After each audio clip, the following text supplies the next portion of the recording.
બનાસકાંઠાના સાંસદ જ્ઞાનીબેન ઠાકોરને લઈને જે વિવાદિત નિવેદન ભાજપના પ્રદેશ પ્રમુખે આપ્યું હતું તેને લઈને હવે રાષ્ટ્રીય સ્તરે તેના પડઘા પડવાની શરૂઆત થઈ છે। કોંગ્રેસના દિગ્ગજ વિપક્ષ નેતા રાહુલ ગાંધીની આ બાબતે પ્રતિક્રિયા સામે આવી છે। જ્ઞાનીબેન ઠાકોરના સમર્થનમાં શું બોલ્યા રાહુલ ગાંધી, વિગતે વાત કરી। વૈષ્ણવજન તો તેને કહીએ જે પીડ પરાઈ જાનાને રે। આપનું સ્વાગત છે, હું છું ફૈઝાન। આજથી થોડાક દિવસ પહેલા સ્થાનિક સ્વરાજ્યની ચૂંટણીના પરિણામો જાહેર થયા। બનાસકાંઠામાં આ વખતે જિલ્લા પંચાયત ભારતીય જનતા પાર્ટીની બની। તે દરમિયાન ભાજપના પ્રદેશ પ્રમુખ જગદીશ વિશ્વકર્મા દ્વારા સાંસદ જ્ઞાનીબેન ઠાકોરને લઈને એક વિવાદિત નિવેદન કરવામાં આવ્યું। બસ આ નિવેદનના કારણે વિવાદનો મધપૂડો છંછેડાયો છે।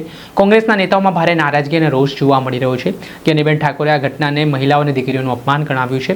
ત્યારે આ વચ્ચે હવે આ ઘટનાના પડઘા રાષ્ટ્રીય સ્તરે પણ પડતા દેખાયા છે, કેમ કે હવે દિલ્હીથી આમ જોઈએ તો કોંગ્રેસના દિગ્ગજ નેતા અને વિપક્ષ નેતા રાહુલ ગાંધીની એન્ટ્રી થઈ છે આ મામલામાં। તેમણે જ્ઞાનીબેન ઠાકોરના સમર્થનમાં એક ટ્વિટરના માધ્યમથી ટ્વીટ કર્યું છે અને તેમણે એ વાત લખતા કહ્યું છે, गुजरात के भाजपा अध्यक्ष ने कांग्रेस की हमारी महिला सांसद ज्ञानीबेन ठाकुर जी पर अभद्र टिप्पणी की है। नारी वंदन का मुखौटा उतर गया। यह सिर्फ शर्मनाक नहीं, यह बीजेपी की मनुवादी महिला विरोधी विचारधारा का असली चेहरा है। ये है बीजेपी का नारी वंदन। ये करेंगे महिलाओं का सशक्तिकरण, ये देंगे अधिकार। सत्ता को चुनौती देने वाली महिलाएं इन्हें बर्दाश्त नहीं।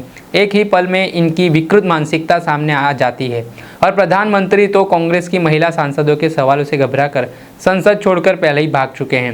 मोदी जी खुद कहते हैं नारी सब भूल जाती है लेकिन अपना अपमान कभी नहीं भूलती, मगर बीजेपी खुद ये भूल गई। महिला विरोधी बीजेपी ये याद रखे, गुजरात के साथ पूरे हिंदुस्तान की महिला हर अपमान का मुँह तोड़ जवाब देगी। આ પ્રકારનો ટ્વીટ છે તે કોંગ્રેસના વિપક્ષ નેતા રાહુલ ગાંધી દ્વારા ટ્વિટરના માધ્યમથી કરવામાં આવ્યું છે અને તેમણે ભાજપના પ્રદેશ પ્રમુખ જગદીશ વિશ્વકર્મા અને વડાપ્રધાન નરેન્દ્ર મોદીની જે મહિલાઓને લઈને વાતો હતી તે વાતોના સંદર્ભમાં જ કટાક્ષ કરતા આજે આખો ઘટનાક્રમ બન્યો છે, જે તેમના પાર્ટીના જ ભાજપ પ્રદેશ પ્રમુખે જે નિવેદન આપ્યું છે તે બાબતે આકરા પ્રહાર કરવાની શરૂઆત કરી છે અને આના જ કારણે હવે રાજકારણ ગરમાવાની શરૂઆત થઈ છે અને રાષ્ટ્રીય સ્તરે હવે તેના પડઘા પડતાની સાથે જ હવે રાજકારણ પણ ગરમાયું છે। દર્શક મિત્રો, આવા જ નવા વિડીયો સાથે આપને માહિતગાર કરતા રહીશું। આવા જ અપડેટેડ વિડીયો આપના સુધી પહોંચાડતા રહીશું, એટલે નવજીવન ન્યૂઝ જોતા રહો।